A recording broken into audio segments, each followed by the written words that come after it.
We love Classical Conversations. Your organization is known worldwide, and we certainly appreciate every facet that you do. I do believe in what you're doing because I've seen it in my family. I'm so excited about all the things that, Robert, you guys do with Classical Conversations. It's been a huge blessing for our family. Grateful for the work at Classical Conversations. You're a leader, and you have been in this movement for a long time. I do feel like I have a debt of gratitude to you, your family, all of CC for just the fruit that has come from CC. Appreciate all that you guys do, both through this wonderful podcast and also through Classical Conversations, which I am convinced is the best education resource out there. Thank you very much for all that you do for the cause of Christ and for our families and for our children. Really, really appreciate it. Hey everyone, welcome back to another exciting episode of Refining Rhetoric. Today I have a friend of the show, a friend of mine, Nate Wilson, ND Wilson. You might know him better as. He just sent me a couple of his books. The first one, Notes from the Tilt-A-Whirl. I think his first major one that he wrote. I think he probably wrote some ones his grandfather read maybe when he was much younger. Probably the first one the public was privy to read. And it says right here on your newest book, Death by Living, which I think maybe we'll talk a little bit about your personal scare. But ND Wilson is the best-selling author of 12 critically acclaimed novels, including the 100 Cupboards trilogy and Ashtown Burial series. Notes from the Tilt-A-Whirl. Wilson's first work of nonfiction remains a touchstone of Christian thought after more than a decade in print. His second volume, Death by Living, was named Book of the Year by everyone's favorite Christian publication, Christianity Today. With millions of books sold, Wilson has expanded into film, television as a writer, producer, and director. Riot and the Dance, we've definitely been involved in that. You've had a cartoon or show on Netflix. And you've had a recent brush with death yourself. So, Nate, the show. Thanks so much for having me. Yeah. So how did you get into writing? Give us a little bit of background. Like, how does someone become, the least well-known, best read writer? I would say that, like a lot of people, like a lot of other guys in this industry, I encountered C.S. Lewis and Tolkien at a young age. And so if you go through the biographies of a lot of writers now, across the spectrum, religious spectrum, atheist writers, and so on, anybody writing in the fantasy space, anybody who's done anything in that space at all, or trying to write for middle grade kids, young adult, and so on, there's just a ton of influence from Lewis and Tolkien, and I was no different. So I loved Narnia. I loved Lord of the Rings even more as a kid. Mm-hmm. I hated school, hated it. A lot, like many boys. And in fifth grade, I was trying to drop out. I was really telling my parents I was done. I'd learned everything I needed to learn. They disagreed with me a little bit. There's a minor family disagreement over whether or not I was allowed to stop learning in the fifth grade.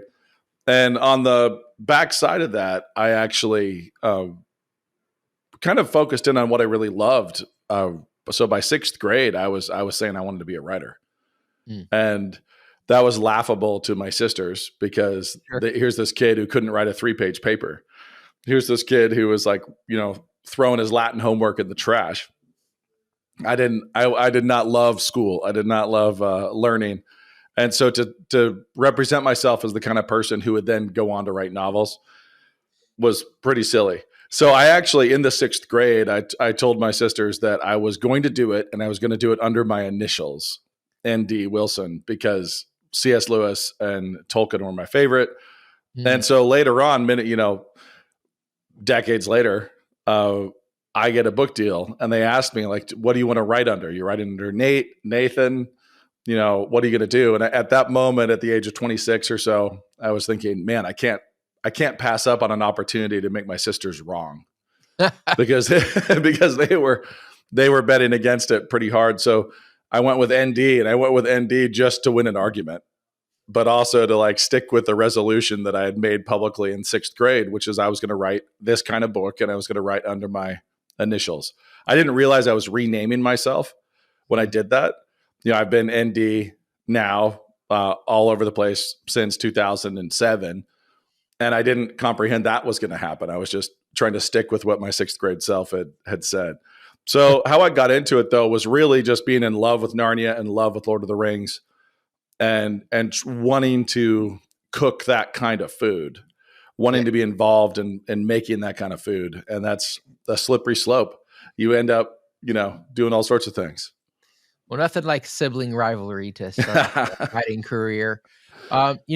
Christians, I know growing up had different opinions about fantasy and those things. Even like C.S. Lewis and Tolkien were loved by our family, read aloud by my mom, read individually by us. I got into reading Star Wars and stuff like that. But then there's other families that are like totally against that type of genre. So why did you pick, Christian or fantasy based on Christian principles and these ideas? Like why was that so important to you? Yeah, I think it was important to me because I wanted to tell the truth. And so this world is a fantastical world, and as I talk about in Tilt-A-Whirl, and it was funny because I wrote these novels, I started writing novels, and then critics started, because I was writing in the secular space, I was writing with Random House, critics started to think that my Christianity was a secret, like it was some kind of skeleton in my closet. And so many people were writing Random House to let them know, to expose me. The Random House actually asked me to write a statement of faith that they could have on file to send out, because people were saying all sorts of crazy stuff about what I thought. And so they were distributing my little Christian statement of faith. And that made me realize it was time to write notes from the Tilt-A-Whirl. Yeah. And I needed to go on record. I just needed to yell boo and like write my manifesto of faith. And Notes from the Tilt-A-Whirl is an exploration of this world, the world in which we live, as created from nothing, ex nihilo, by an infinite creator God. And all of this hinging around the word being made flesh and Christmas and everything else in the gospel. And so this is this big picture of the world. And I wanted to write Tilt-A-Whirl to explain why I was writing fantasy even. I write fantasy because I am a fantasy character in a fantasy story in a fantastical universe. I live in the world where the Red Sea parted. I live in the world where Christ came back from the dead. I live in the world where, Elijah did what he did, and fiery chariot, the whole shebang. That's the world where I live. And in literature, the very first wizard battle, like the first wizard duel, is Moses in the court of Pharaoh. An old man comes out of the wilderness with a staff and goes to war with the magicians of Pharaoh's court. And that happened. That happened here. That happened on this planet in our world. And so downstream from that, you have Gandalf, then Dumbledore downstream of Gandalf, and so on. But the concept of the old man with the staff and that powerful staff is something that comes from the Christian story, comes from the Old Testament, obviously, and the world in which we live. So the reason why I chose fantasy is because that's the world in which I exist. That's the world in which we all exist. And I want to keep the eyes and the imaginations and the wonder alive for my readers. I want to help keep it alive and help them see the world the way it actually is, and do that with these made up fictional stories in which modern kids have their eyes opened to the wonder of the world around them. And so Tilt-A-Whirl comes along because that's like my nonfiction commentary on this world, but that's the headwaters and the source of all the inspiration for my fiction. Yeah, so I have an easy question for you. Why are Christians so boring? Weirdly, because they're so concerned with being safe. I think they're so concerned with playing it safe, with hanging on to the side of the swimming pool, coloring inside the lines, because they don't want to make a mistake. They don't want to maybe be wrong. And what that creates is really, really boring people and boring characters and boring stories. And so those great Christians who've lived amazing stories never really played it safe. These were people who were not concerned about their own safety at all. And I think that actually this is one of the things that's the hardest for Christian parents is to realize, and you're involved in Christian education, and I came up through the classical Christian education movement, and so it was very important to your parents and my parents, and like we're part of the fruit of that classical Christian movement. But in that movement, the goal is not to make your kids safe. The goal is not to like try to find a place to hide your children. The goal is not to just put them in a closet and keep them away from the world. The goal is to make them dangerous. The goal is to make them aggressive. We should want our kids to be impactful, and impactful people are rarely safe. And so the most terrifying thing we can say is that God the Father gave this world to his son, but also gave his son to the world. So his beloved son was sent to die in his early 30s, and change the world. And what we should want for our kids is for them to be faithful younger brothers and sisters to their elder brother, the king of the universe. That's what we should want. We should want them to go out and image him and impact culture and change the world the way light changes darkness. And in that, there will be hatred, there will be resistance, there will be persecution, there will be hardship, there will be conflict. And so Christians love their kids. They want to be responsible for their kids. And so they think about preserving their kids. And I would say that's Darwinism. That's not Christianity. Christianity is this religion of risk-taking and sacrifice and, just really going for it, being on full send, self-preservation and the preservation of your line instead of trusting God to do that. That is a different instinct. And it's a different story that we've come to believe. And so I think Christians are often boring just because they are issue number one is safety. How do I stay safe myself? How do I keep my kids safe? And so on. And that's, all fine to a certain degree, but that's just not the main thing. That's not the goal. That's not the actual agenda for why God placed us here at all. Yeah. So, I think a lot of us have been conditioned to have almost a low view of who we are. And we, like you mentioned, Jesus is our bigger brother, right? We're adopted sons and daughters into this galactic battle, right? Yeah. And we get to play some sort of part in that, or we get to hide. And I didn't really see in the Bible a lot of hiding. It seems to be a lot of action oriented, go tell, go do, have those type of experiences. And so how do we get that mindset to switch in parents, especially, you got the classical Christian parents, we're homeschooling, we don't want to be, we're already making weird decisions compared to the rest of the culture. We're trying to, fit in and not have too many questions every single time we go out in public. So how do we get that mindset turned around? Yeah, I think that reading scripture and trying to read it honestly, really marinating in scripture, but doing it in a way where you are thinking intentionally, how do I become more like God? How do I become more like Christ? How do I help my children become more like Christ? And if you're thinking that way, how to grow in those ways, it's not run, hide. It just isn't. So, and interestingly, if you read the Old Testament, the New Testament, you start to look at the fulfillment of the law, you start to look at the way God did this. There's this inversion. There's this amazing inversion that happens post-incarnation and the coming of Christ and his sacrifice, where in the Old Covenant, the faithful hid inside an ark. In the Old Covenant, God put his light inside of a chosen people, and they were closed and contained, one family in an ark, and the whole world is destroyed. And there's a lot of homeschooling families, a lot of Christian families who view themselves that way. They view themselves as we're in the ark. In the New Testament, in the New Covenant, we're not supposed to be in the ark. We're supposed to be the flood.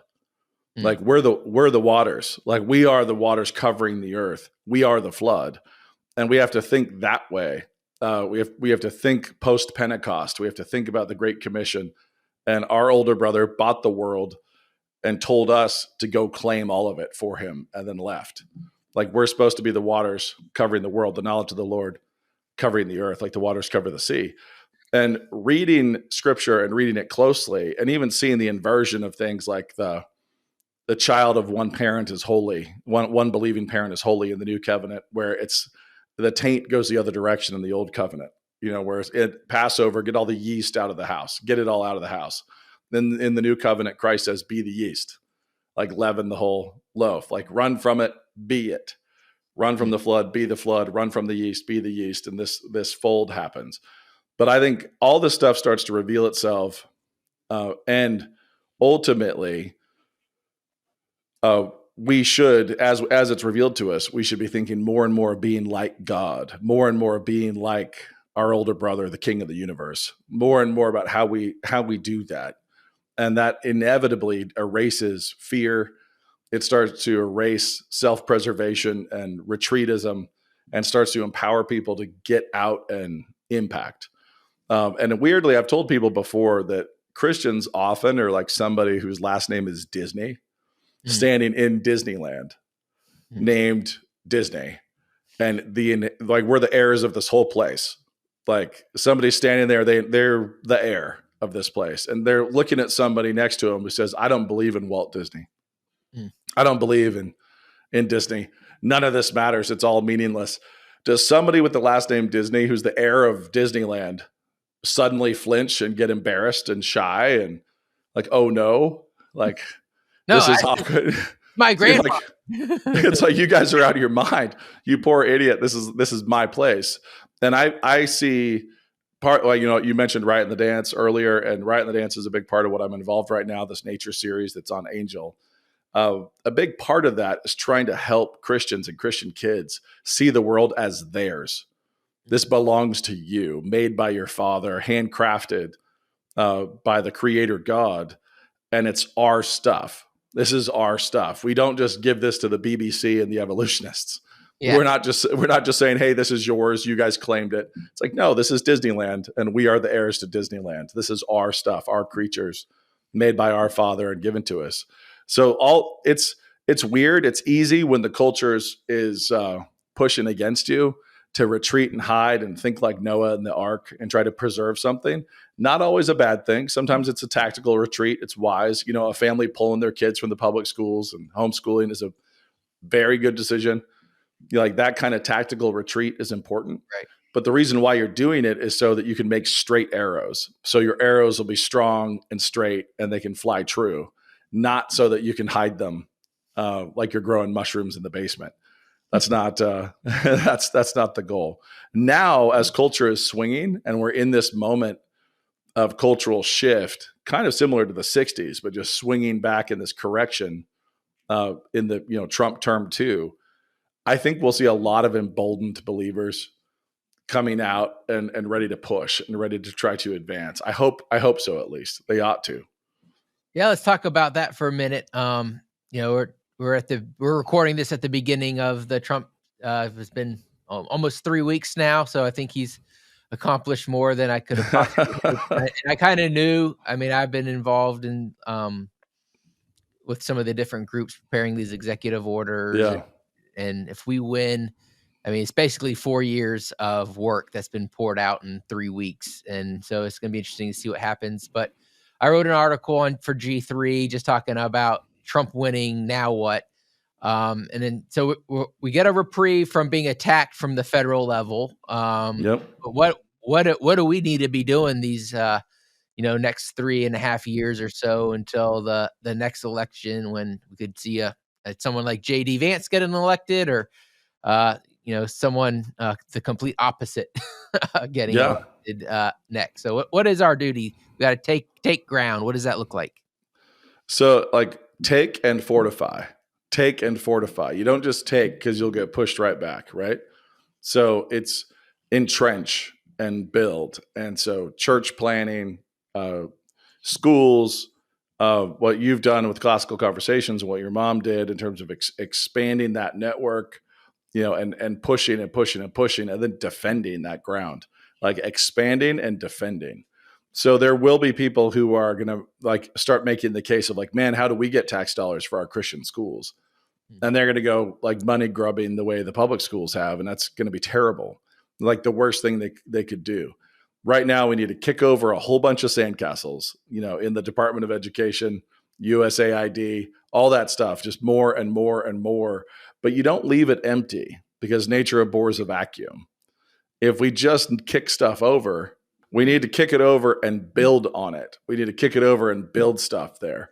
There need to be institutions, Christian institutions, conservative institutions, faithful institutions that are coming up in this space, in that empty space, as much as possible and ready to be defended.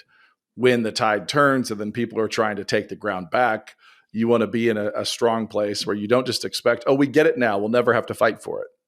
Like we'll never have to fight for this ground again. It's like, well, it's not really how battlefields work. That's, once you take it, you better be ready to defend it in 8 years or 6 years or however long it is. We don't know if we're going to get a reprieve to the midterms, or we don't know if we're going to get 4 years plus 8 with JD. That'd be amazing. If we had a 12-year reprieve to build and really entrench, that'd be amazing. But whatever amount of time God is giving us, we need to kick over as many sandcastles as we can, those sandcastles of unbelief, and then build on the ruins rapidly. Yeah, no one's going to accuse me of being nice, but there's so many Christians, there's like, well, we need to be nice, that these people, they just don't know any better, and we need to, be reaching out to them. What's the difference between being nice and really setting our country up, our communities up, our families up to being successful generationally? Yeah. Being nice, the nicest thing you can do to somebody is tell them the truth. And the truth is the thing people don't want to hear. The truth is the thing that people want to avoid. The truth is the thing that offends and stings.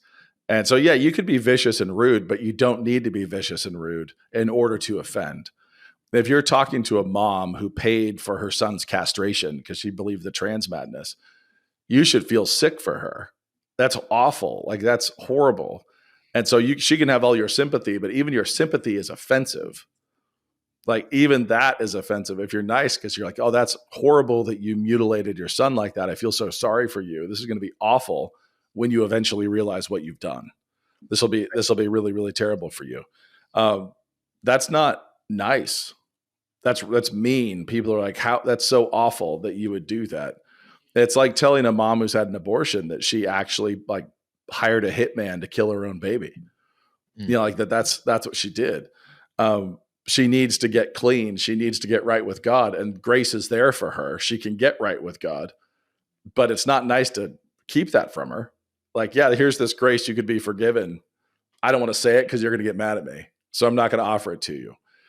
Niceness is poison when you are thinking about niceness as not creating conflict, not creating friction, or avoiding stressful social situations. That's usually what Christians mean by niceness.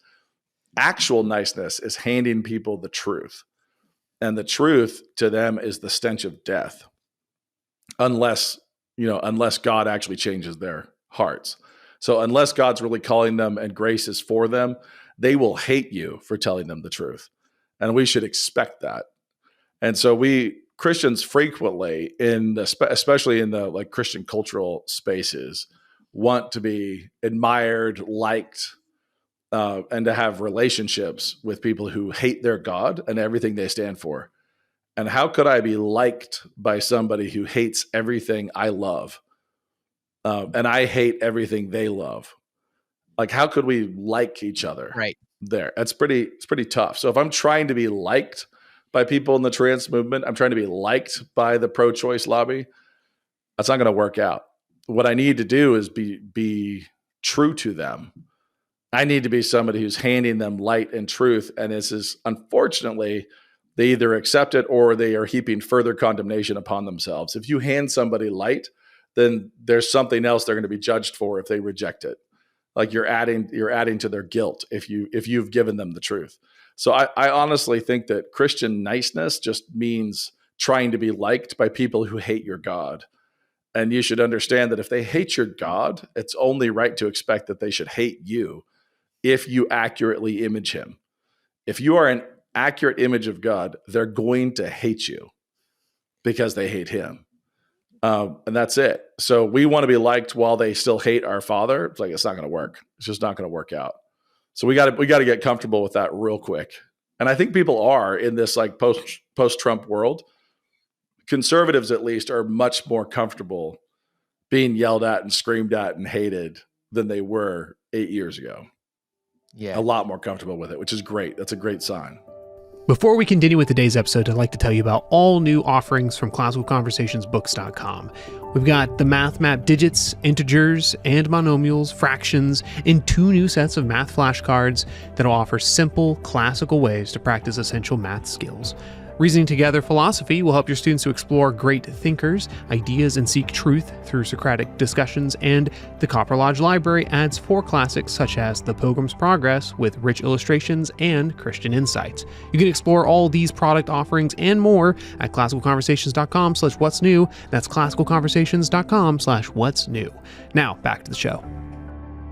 Yeah, it seems like things are moving in the right direction. And I mean, like, look at sports teams. Like, I went to Clemson, South Carolina. Like, we hate each other's guts. And like, you see fist fights and at the, in the stadium or, at the tailgates and things like that. I mean, not too much between all the time, but I mean, you see that in sports, which has like no eternal bearing. But for us who worship a God and follow a God, who's told us that the world hated me, they will hate you. Like, how do we get our kids how do we get comfortable with that? Because like, I don't want my neighbors hating my kids, right? Or things like that. So how do we get the next generation and get ourselves in a position to be almost comfortable knowing that we're going to be hated for our beliefs, and especially when we're fallen and we screw up too. And so hypocrisy is better than anybody else. Yeah, I think that I can only speak to like how my dad did it. And he did it by including us in some pretty wild situations and looping us into the conflict and looping us into those discussions. So it could be as easy as have your kids help you write letters to the editor. Have them write letters to the editor, like as part of their education. Like, okay, so you're going to write, we're going to think through this. We're going to kick the tires on your thoughts. Let's present this winsomely, but really in like a straight up the middle, hard alcohol truth. Like, we're not watering this down. And yet you're not going to be a jackass. So Christ isn't a jackass. So you don't get to be a jackass. Like, but you can say those things which will make the haters of God yell blasphemy and want to kill you. You can say the things that will have them plotting murder, but you don't get to just be a punk about it. So having them write, engage with things politically, have to do it thoughtfully, and even get training them that way is very, very helpful. My dad always looped us in his conversations and looped us in on some of his fights.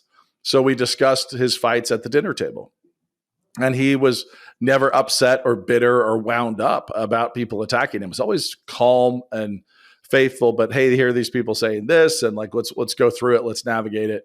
What are the issues? He took me when I was 12. He took me to this homosexual rally, and it was this standing room only, packed place, just full of homosexual advocates. And he went up on stage, and he was up there as this whipping boy that they were going to try to really vent on. It was so violent and it was so nasty. When we were walking in, he actually wrote a note to call the cops, so he'd have it ready and tucked it in his pocket when he was staying next to the moderator, so he could just like hand the note off. And he left me down there in the mosh pit. So I was 12 and I was down there in the, in the gay pit, and he was up on stage, and I'm sitting here watching people scream at my dad and yell at him. And it was a very impressionable moment for me, and a beautiful one, because I'm sitting here looking at my dad stay ice calm, so calm, laughing, pleasant, unafraid, unintimidated by this mob, not shrieking himself, but saying things that they just found to be the most outrageous things that could ever be said, and doing so like without his blood pressure going up. Like it wasn't there. And there was a guy next to me who was spittle flecked, just screaming, looked like he was going to stroke. His veins are standing out of his neck. He has these feather earrings, and he's screaming, and I'm looking up at him at the age of 12, and he's got this big sign that says "No hate here," and with his other hand, he's flipping my dad off, and he's got the middle finger and the "No hate here," as he's just shaking them both, screaming. And I'm like kind of blinking and turning my head like as the spittle fleck is coming down. Those moments were really big for me. And not just going in and seeing the enemy, but going in calmly as if we own the place and seeing the enemy. Like going in as if, your God, your Father is actually in charge of all of this, and they can rage as much as they want. But it doesn't change anything about who's actually running this place. And so watching my dad go up on stage and be calm and certain of who's in charge and who runs the show and be unflappable under that kind of pressure, and so calm that he'd send me down there in the mosh pit. I'm down there at the age of 12, just kind of tense. I was not as calm as he was. I was quite curious and looking around. But so watching him write and having opportunities to write and argue and debate ourselves, and having him coach us on our engagement. No, don't say it that way. This will be more effective. This will sting more. Don't be a punk, but you're not trying to not hurt. You're not trying to like pull a punch. You're just trying to actually image Christ in how you do it. Those things I think are all really, really helpful. But I would also just plug classical education here, because I think formal logic in junior high, like formal logic in that, those middle school years is gold, solid gold. Teach kids at that age to identify fallacious reasoning, and you've equipped them for a lifetime of combat. It really is. It's like teaching them judo at a young age. Like they just intellectually are going to be far more equipped to see through lies and to engage with lies than they would have otherwise. So I think teaching logic is critical, but pairing it with biblical wisdom and the wisdom literature, and then also having your kids engage in cultural conflict with you. Like if you see a press conference of Trump, or you're with his press secretary and people yelling and it's pretty saucy, like watch it with your kids. Pull it up and watch it and have them tell you what they think and coach them on it. Help them process it. So coach them on those cultural conflict points.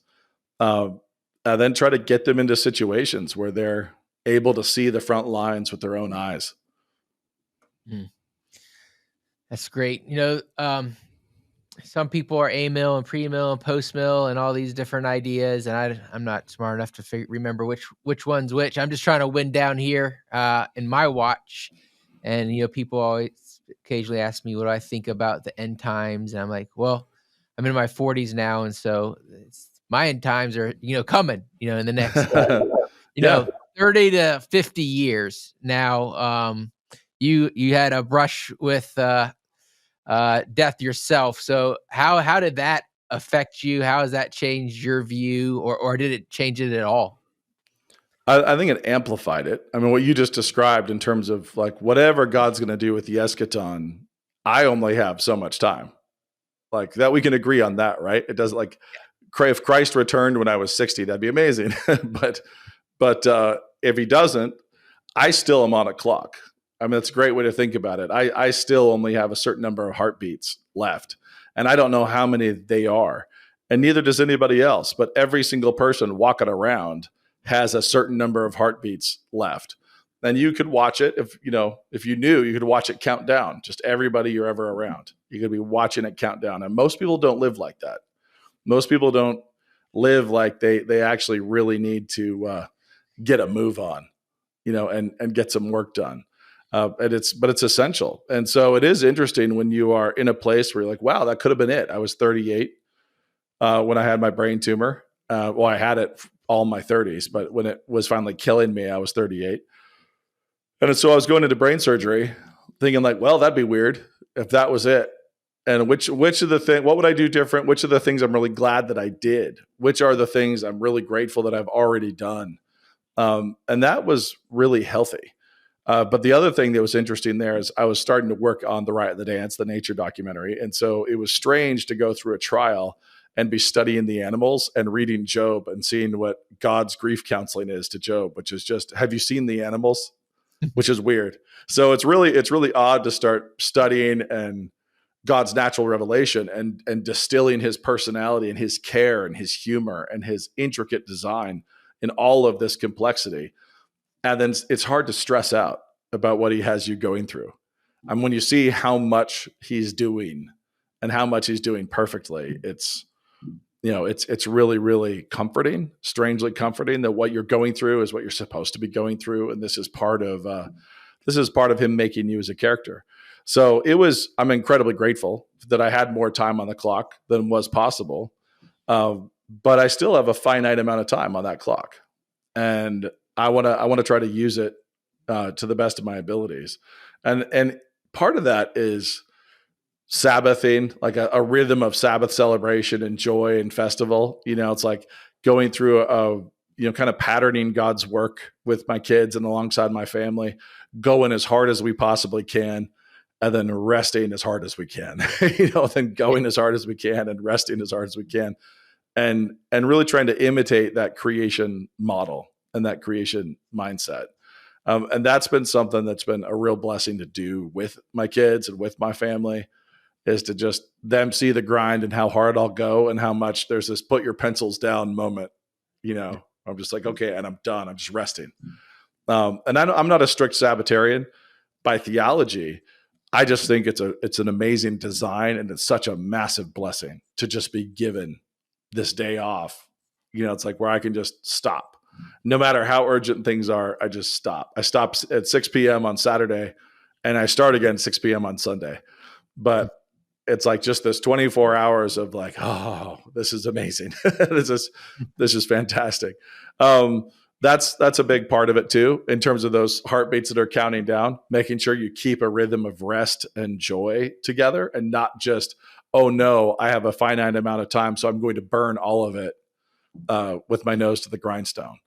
I need to savor it as well. I need to drink some really good whiskey. I need to savor God's goodness along with the hard work.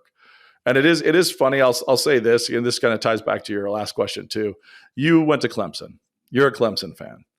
Yeah. So the question is, when people are wondering how to raise their kids in a way that will make them loyal to Christ and loyal to the church and loyal to the advance of truth, goodness, and beauty by means of the gospel, the question is maybe a little more simple than people realize. It's like, how do you get your kids to be Clemson fans?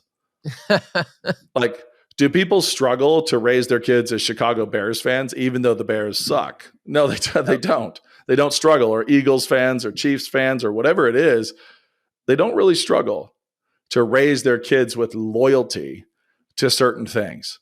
And instilling love and loyalty is something we don't have a hard time with in any other area. We only have a hard time with it in the church and with Christianity. And a lot of that is because we either are not loyal ourselves in the ways we ought to be. We're not as loyal to it as we are to the Eagles or to the Bears or to Clemson. It's like whatever it might be. But if we have fun, if you have a joyful time with your kids, taking them tailgating, taking them to the game, cheering for a team, and you pattern it with this pattern of joy and celebration and gratitude to God for what he's given us, it's not that hard to have them be loyal to their Father who made the world. It isn't, unless we're instilling doubt in them on purpose. Unless we're saying, well, we need you got to find your own team. You got to discover your own team. It's like, no, we have no problem raising kids with team loyalties. But for some reason, we just drop the ball when it comes to something that matters way more, that we raise them with that loyalty. Yeah. But anyway, so that's probably the shorter answer is, yeah, raise them like you would raise them as fans of a football team. No, I mean, that's good advice. I mean, I know, like, my parents tried to make Sunday a special day growing up, not, some weeks better than others, but yeah, making sure that we knew that was part of the rhythms of being a Christian and trying to, have that reminder, that weekly reminder. I mean, there's a lot of, psychological data now that just shows that we need rest, you need Sabbath. It's not surprising, once you're a Christian, that science agrees with the Bible. Right. But things happen over again. And people say, well, how do I get my kids to love the Lord? And maybe you got to look internally, like, are you loving the Lord in the way that you love your sports teams? Because yeah, I mean, my kids, if it's a Saturday in the fall, they just naturally now put on their, Clemson jersey and know that we're grilling some burgers and having some friends over, and Yep. they're not necessarily going to pay any attention to the game, but they know it's going to be a Yeah. fun day, and the exact opposite of almost the Christian drudgery sometimes you see of getting everybody ready to go to church, or maybe those maybe our mentality. Yeah. Reason that so many kids are walking away from the truth once they get out of the house. Yep. And to run with this metaphor, if you knew a dad who was just an angry, upset, stressed out dad who was on his kids about Clemson, like, this is it, this, and really, really on them, we could all write that story. We understand the story of the kid who rebels and becomes a South Carolina fan or an Alabama fan or something like that. Like, because dad it was such a burden, it was so much pressure, and it was so much false guilt that you put on them to try to be the fan of a football team or something like that. We all know that goes bad. And so when parents are doing that with Sunday and with worship and with church, and they make it a hardship, and when they make it not fun, and they make it not joyful, and they're stressed out, and they're putting the stress on the kids and pressure and making them be certain ways, just like a family who's like, no, Johnny, it's family time. It's family time. No, you can't do something fun. You have to do something that sucks. Yeah. We know what happens to Johnny, and we know how he starts to like wander away from family loyalty. So when people are trying to be scoldy and stressful and apply it like the law, it doesn't work. When people are joyful and they love something, and they love something in the presence of their kids, and they love it with enthusiasm, and it's enjoyable for the kids to participate in, and they're invited into it, it sticks, and that loyalty is real. So it doesn't matter if you're like a dad who's scolding kids about music, which the best bands are, or scolding them about sports teams or about the faith. If you're doing it that way, you're going to lose them. Like, you're going to lose their loyalty. They're going to wander from you. They're going to like the wrong band and cheer for the wrong football team. And they're going to go apostate in college. I mean, that's just kind of how it goes. If it's joyful and warm and celebratory and just a beautiful thing to be part of, the kids will yearn for that when they're away from it. They'll want it desperately. And that lasts. Mm-hmm. Now, when your dad was on Tucker Carlson, you invited him over to y'all's Sunday or Saturday event. So maybe I don't know if Tucker's been, but maybe he'll make not yet time. So the reason I just bring that up is, what are some things your family does a good job of this, or probably as good as anyone I know? Like, what are some of the stuff that y'all have done to create that joy around the Sabbath day?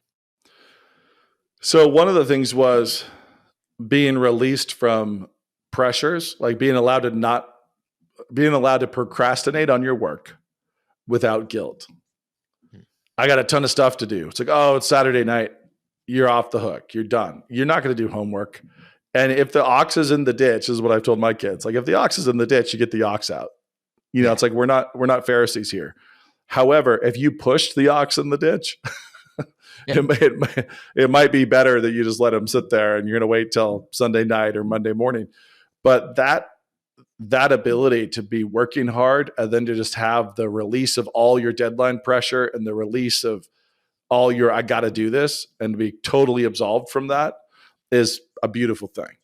It's really beautiful. And then Saturday nights, it was always a get to, not a got to, is what my father's fond of saying. We would always come together and have a really fun dinner together. It's like, just the cousins would all see each other and play together. My sisters and their families, and my wife and I and our kids would come together, and we'd eat together Saturday night every time we were able to. And so the kids have this great party of the cousins running around having a great time. And then the next day we go to church, and then Sunday is just such a relaxed, like, just mellow day after that. Like, there's this party, and then just great relaxation. We all pick ourselves up and start hitting again after worship and rest. And ultimately having it be fun. So Sabbath treats, the kids are drinking little bits of wine in little baby glasses. And like, there's these things that are special that they get to do then. And so these like kind of like, aspirational things that the kids are toasting their grandparents with their tiny little glasses of wine, and participating in, in cleanup and cooking. My mom did like over 1,000 of these meals for us. My sister hosts a ton of them for us now. But what the treats are, the kind of meat we're eating, like it's always really, really fun and a little bit of a stretch, but towards something that the kids all love. It's like, it's cheesy potatoes. We're not being super fancy. We're doing fan favorites. It's like we're getting together, we're eating fan favorites and getting to celebrate with great desserts and kind of that aspirational touch for the kids, like that they're getting to aim up a little bit and get treated in a way that they don't get treated the rest of the time. And that's what I mean, like the little kids toasting and answering catechisms. But when my kids were young, my dad would always just be playing the guitar for all the grandkids after dinner, and they'd all be dancing and doing all these things and playing together. So it is really like this family festivus. Like, let's get together and have some fun and make sure that we're listening to great music and we're having great dessert and we're drinking good wine and we're eating not hoity-toity food. We're eating the food that the kids will be thrilled to see. We're not pushing them to eat their salad, to eat their greens right now. It's like, no, we're here to really just enjoy what you enjoy. And having it be such a relaxed party, such a no pressure, relaxed situation meant that as we got older, I was, going on book tours and stuff. I was always trying to schedule my flights in ways I could be back by that Saturday night family dinner. Not because anybody had to, but just because it was so much fun. We had so much fun together, and that rhythm has continued. So making sure that it's fun and it's joyful, and it's a place of peace and celebration for your kids will just bake it into their psyches in really, really helpful ways. Amen. Well, thank you for that piece of advice. I know you're having a lot of fun on this new Riot and the Dance. Tell us all about that. It's on Angel Studios. Yeah, where can people find your books and your websites? And ndwilson.com will get you to Notes from the Tilt-A-Whirl, Death by Living, and a lot of my other books. Riot and the Dance, the show is on both Canon Plus and Angel. There's 4 episodes completed right now. There's 2 features that we did first. This has been, a passion project for me. It was a personal resolution all the way back to the year 2000 and earlier of really, really wanting there to be Christian nature documentary. Like, why is it that years ago? Yeah. And it's all grinding and meaningless, and it's just death.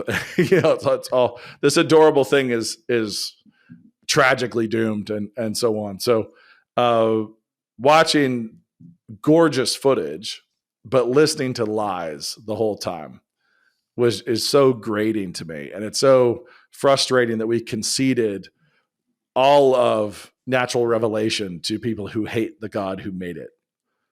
And just like, here's all this natural revelation that we're just going to ignore. God tells us to look at it. God tells us if we want to get to know him, look at his art, look at his creatures.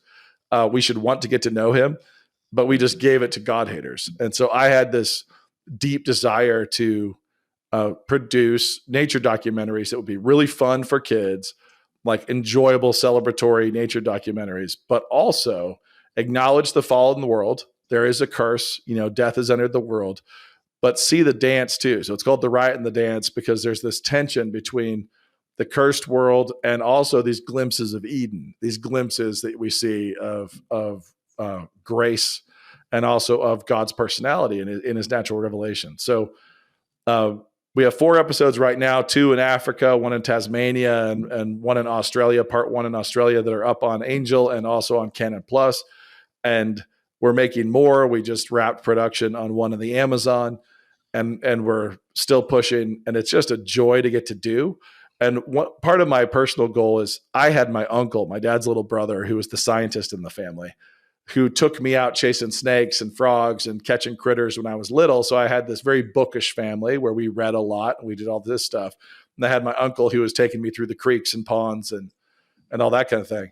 And I wanted to get that avuncular experience, that really folksy, pleasant, familial experience, and give it to millions of kids. And it's been a real joy to grab my uncle and have him get to do these things, which he never dreamt he'd be able to do in his lifetime. And he's got so much joy in doing it. And it's such a great experience. Like, here is this uncle to all these kids now, where they can watch him holding a wombat and looking for a platypus and exploring all the corners and all the crazy corners and the crazy creatures that God has made, so wonderfully made. But the goal is ultimately to claim ownership, to have kids not grow up intimidated as if their inheritance actually belongs to the devil. It doesn't. Like, this natural world belongs to their Father in heaven, and they're the heirs. Like, they're the heirs. This is what they're inheriting. They're inheriting all this. And so that has been a joy to pursue. And it's subversive in that it's so different in so many ways from any other nature documentary you've ever seen. And will feel very different too, to just watch one that's fun and not attacking you, like one that's just by itself. It's just not your enemy, but it's actually more than that. It's your favorite uncle who's taking you around, showing you, all these wild creatures.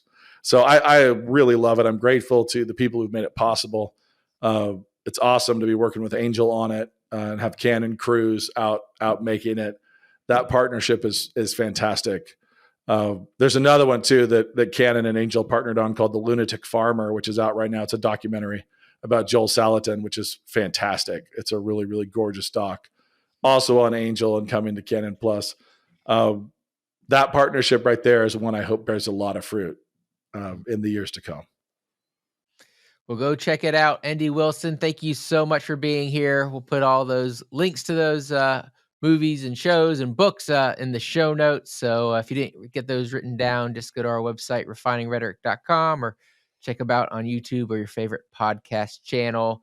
So thank you so much for being here today. Thank you for your creativity and just the joy that you've given our family.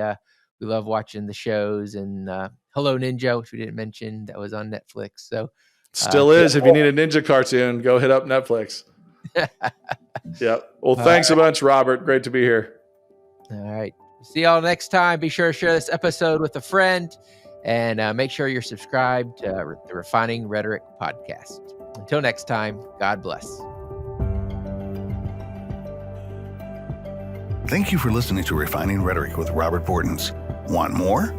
Make sure to subscribe so you won't miss an episode. You can also follow us on social media to continue the conversation, and visit classicalconversations.com/rhetoric to find out how you can join a local homeschool community.